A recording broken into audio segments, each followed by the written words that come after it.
What's up, friends? John Bush here with Live Free Academy, and wanted to talk about comfort. This has just been something that's been on my mind just maybe the past week or so in some of the interviews, like the homeschool summit we did recently, which, by the way, was an incredible event. The replay will be available soon. You can still register livefree.academy/freethechildren, livefree.academy/freethechildren. The replay will probably be available tonight or early tomorrow. But I've just been thinking about comfort, and just wrapped up an interview on Grimerica, and like the question is, like, a lot of people are struggling to make stuff happen, to exit, to build, to build wealth, to get out of the city, whatever it may be. And then as a whole, like overall, with people that get the problem, that recognize there's this whole New World Order thing, all this tyranny, all this economic problems by design. As a whole, I don't know, I don't want to say doesn't seem to be a lot of progress, but there's a whole lot of people that aren't moving the ball down the field, that aren't moving towards greater freedom. And so as somebody that concerns myself immensely with the pursuit of freedom for myself, for my family, but also helping my community, this concerns me. And I'm beginning to realize that one of the big issues is that people are comfortable, and people don't want to be uncomfortable, right? And so, of course, that's big news, headline, whatever. Of course, that's obvious, right? People prefer to be comfortable and don't want to be uncomfortable. But maybe there's some people that like the idea of getting comfortable with the uncomfortable. And maybe in order to bring about some serious change in our own lives on an individual level, but also collectively as a community, creating a better world, we're going to have to get uncomfortable, right? And I just think that a lot of people, I'm talking to folks, I'm talking to you, really. I want to motivate and get people to act, right? I want to push you because I want you to have a better life. I want greater freedom for you, but also, selfishly, I want greater freedom for me. And I know that in order to reverse the tide, or in order to really maximize our potential to experience genuine freedom, not a slighter bit more freedom, or this guy's in power and he's just a little bit better than this asshole, pardon my French, but like total freedom, a genuinely free society. And in fact, specifically what I want for my community, Central Texas here and globally, let's let it spread, but I do believe in having pockets and the importance of localization, is political autonomy, meaning we are able to self-govern, and as a crew, as a community, as a network, we support one another, we make some decisions together, and we provide for our common wants and needs through market exchange and through community action. I want that. In order to get that, so that's one thing, that's what I want. That's what is the vision that I have for the future.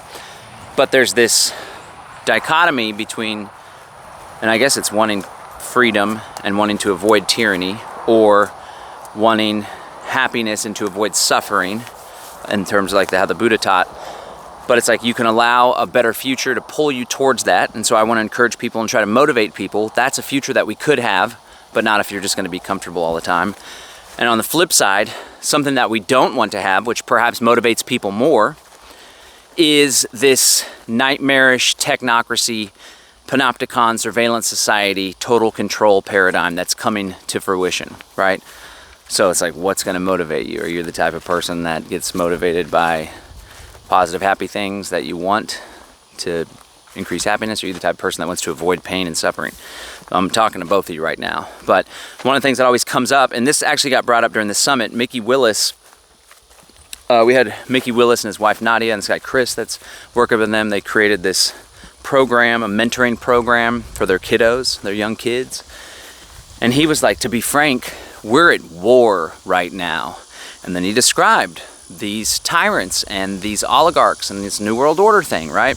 I like the term New World Order. I know a lot of people think of Alex Jones and stuff when you throw that one out there, but it's a term that the enemies of freedom have used, and it just really describes things well. And what I describe technocracy as is New World Order 2.0, New World Order 2.0. But Mickey's like, yeah, we're at war, man. And he like was really strongly, the future that's being created right now is not going to be a good one.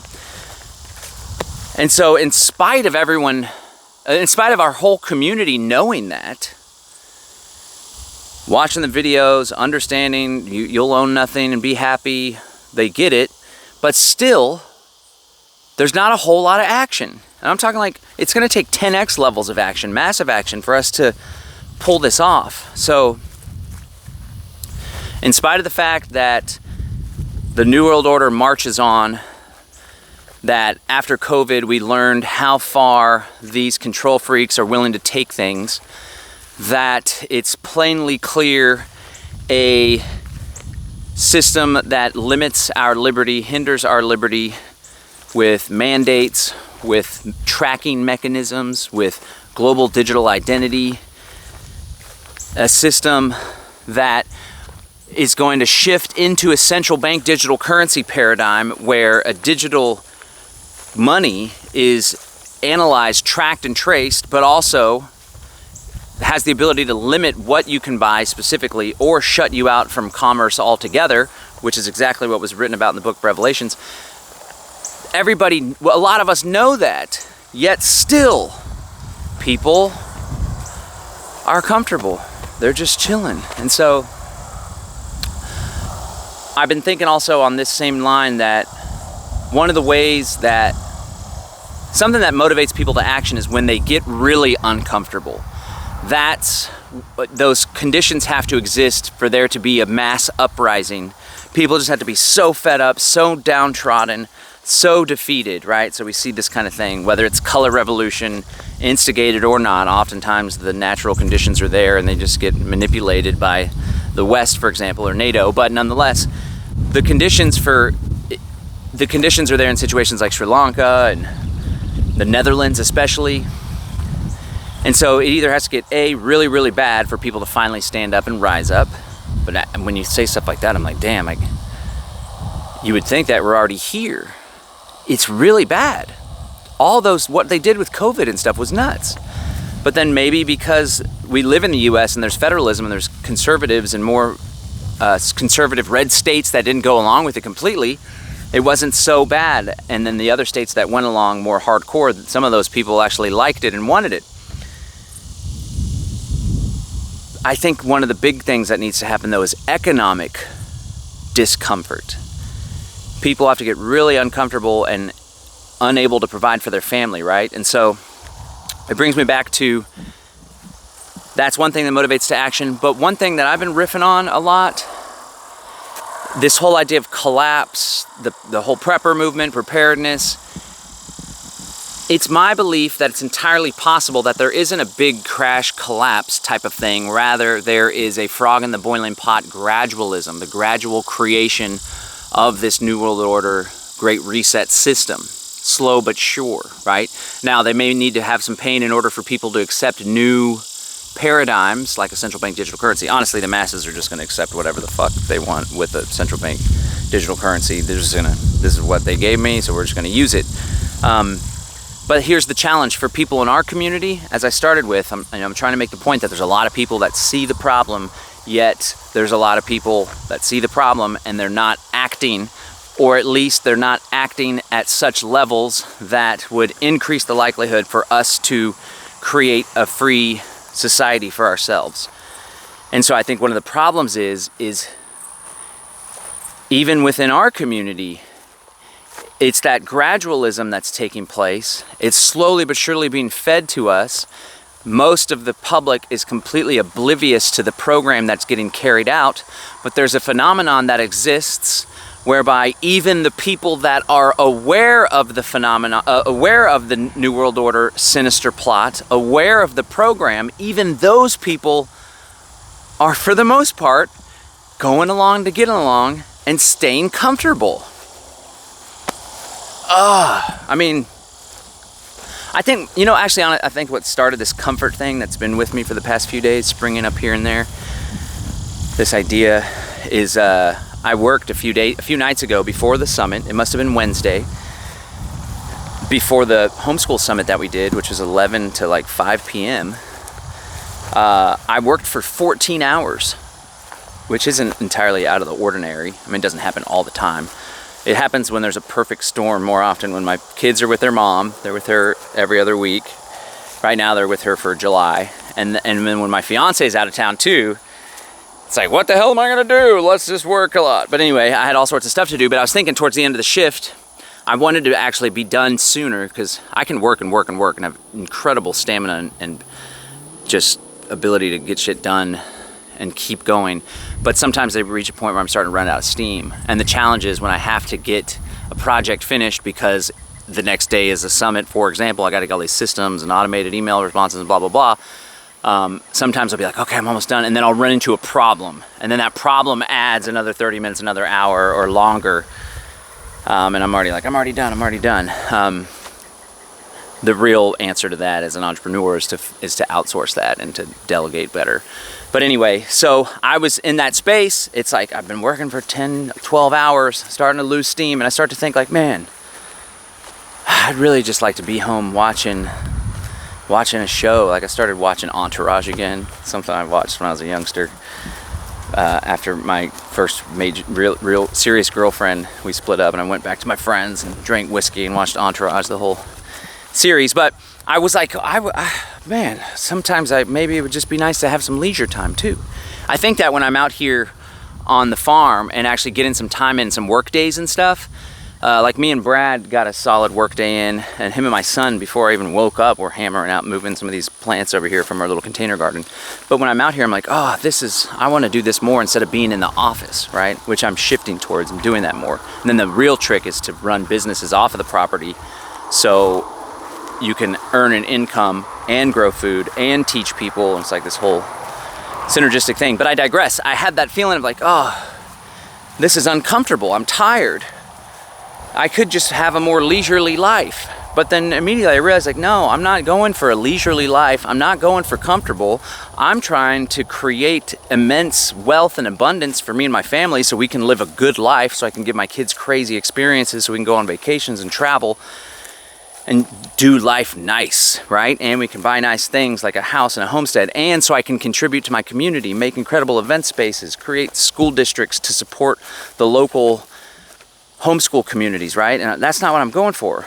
I'm not going for comfort. I'm going for discomfort. It's uncomfortable in order to accomplish those things. On top of that, those are just personal things that I'm working on. I want to help our community create political autonomy. I also want to prevent an environment where it's no longer a possibility to resist or live free because those systems are in place, like communist China, to completely control us. And the will of the people don't have wills, groups don't have wills. The will of the individuals in a given society has been broken. So, it's something that helps pull me along when life gets hard, or when I'm struggling, or when I'm feeling exhausted. I realize that it's a turning point. And we got to double down. I've always really strongly been driven by wanting to better the world and wanting to create more freedom. Also create more freedom for myself and a better situation for myself, a better quality of life, standard of living for myself. And now as an entrepreneur, I'm very much motivated by money too. I love money. I want to make more money. I want to take that money and do great things for myself and my family, enjoy cool experiences, and then feed it back into the community to create more freedom. And so what I want to encourage folks, that's me. I got it figured out. I am blessed to have really clicked with this concept of mindfulness when I started studying Buddhism and stuff. And I was never able to, obviously there's way more to go because I can't sit down and do meditation. I could, not to say that I can't, I just don't. I prefer walking meditation, but it's not like I'm doing it all the time. In all reality, when I learned about the concept of mindfulness, like being present in the moment, free of judgment, like just being able to be conscious in the moment, it really clicked with me. And it took some practice, but after really understanding that concept, like, oh, okay, being mindful in the moment, it greatly helped me to be able to interrupt thought patterns and to be conscious in the moment of the thoughts that are going through my head. And I want to let everyone know that you can do that too. Anyone can do that. Then you can take control of the thought patterns in your head. And whenever they're not serving you or you're getting down on yourself, you can just wash it away. You can replace it with empowering ones. But I say that to say that I feel blessed that I have that level of consciousness where I'm able to think about, like contemplate, oh, okay, discomfort. Am I comfortable now? Uncomfortable? Okay, it's challenging to be uncomfortable sometimes, but it's okay to be uncomfortable because I have big ambitious plans and goals. And so for the folks watching, I know there's so many people in our networks and our audience that are really scared, that get it, that are concerned, they're worried, but nonetheless, people just get stuck in that comfort space. So I want you to, I don't know, if this is resonating with you, I want you to be more conscious about your life design. And the problem with the comfort is that people get used to things. And then the problem with this agenda that's being carried out is that it's like a Fabian socialist gradualism, frog in the boiling pot style of implementation. And the challenge and the problem is that even people that are aware of the agenda, that know where it's going, are still stuck in a place of comfort. And so I don't know what I could do to challenge you to snap out of it except to first recognize it at least. Recognize that maybe in most instances you prefer the comfort and the consistency of your life to the animated contest for freedom that often comes with discomfort. You see, it's the growth comes both internally in a business, in a relationship, and in a activist community. The growth comes when we get uncomfortable. The growth comes on the boundaries. So you got comfort and normalcy. You start pushing those boundaries to where you normally have a limit, right? Like a governor on a car. Me and my buddies when we were young, like my buddy had a Yukon, we're like, yeah, let's go. I won't go over 100. No. Maybe it was 80.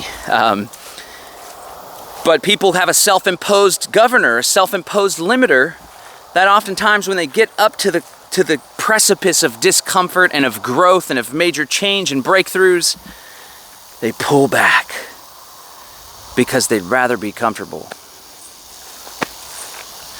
So I'm going to tell you this. If you value comfort so much, just at least be aware and be mindful and present in the moment and know that you're making that as a conscious choice.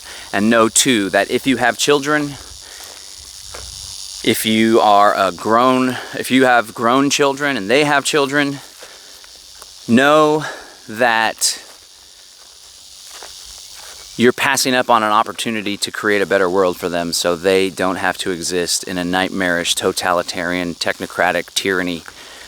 Because that's what's coming unless enough people take significant enough levels of action, unless enough people build the alternative systems that can rival, that can compete with, that can help to insulate ourselves from their onslaught of treachery.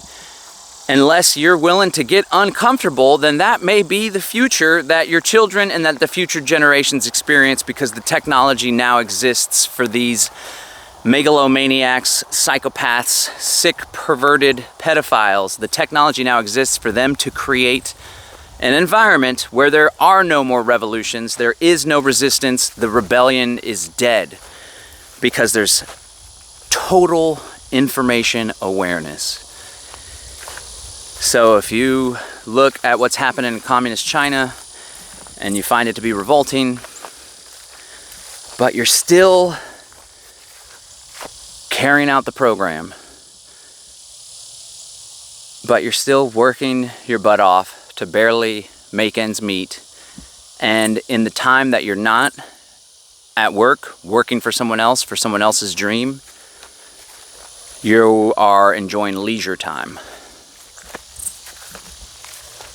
I mean, and to be honest, in a way, like, I don't know. I'm not going to say that we shouldn't relax and enjoy life, but if you really care about freedom, then I don't know. There should be less leisure time and more action and more doing and more building. And here's the beauty of it, really, at the end of the day. You get out in the garden, you start growing your own food, you start going to potlucks and meetups with like-minded people, hanging out more with the kids, getting the Freedom Kids together. That is leisure. The building, the activism that we are encouraging can be leisure too.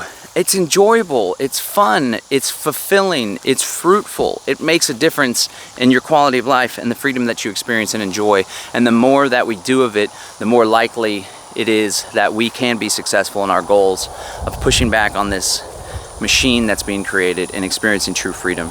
But it's gonna take you getting uncomfortable. It's gonna take you taking a good hard look in the mirror and asking, what am I doing to contribute to the creation of a better world? What am I doing to contribute to the status quo? And then please, please be willing to get uncomfortable. That's where the growth is. That's where we can make a difference. The discomfort is necessary in order to make positive change in this world. And at least if you're gonna hear this, or if you're aware of that and you're like, F it, I'm still gonna just lounge out all freaking day and not make that big change and not set up that new encrypted chat app and not start that garden and not organize that meetup to try to find other people and not pull my kids out of government school and attempt to homeschool them, then at least admit it and admit it to yourself and just be like, I've resigned. I'm just going to accept everyone. It's kind of like a free rider program too, free rider problem. You're going to be part of this freedom and truth community, but you're not going to do the work in order to make something actually happen. And you're just riding along, getting a free ride while the rest of us do all the work. Maybe you're on the fence and you're like, God, John really makes a lot of points. I really see the strategy of exit and build as being a viable path to create more freedom. But I'm just one of those folks that's stuck in a rut. I'm stuck in the monotony of my day-to-day life. I don't know where to start. I, like everyone else, have had some crazy things happen in my life. I've experienced some trauma. I now have some insecurities that lead me to feel as though I'm not adequate, I'm not capable, I don't have the knowledge or wisdom to do something like this. I want to challenge you to step out of your comfort zone and to live a little, and to get your hands dirty, and to try new things, and to join us in the creation of a better world, because future generations are dependent on it. All right, John Bush, peace and freedom. Thanks so much for listening, y'all. All right, remember, get comfortable with the uncomfortable. We need you. Peace.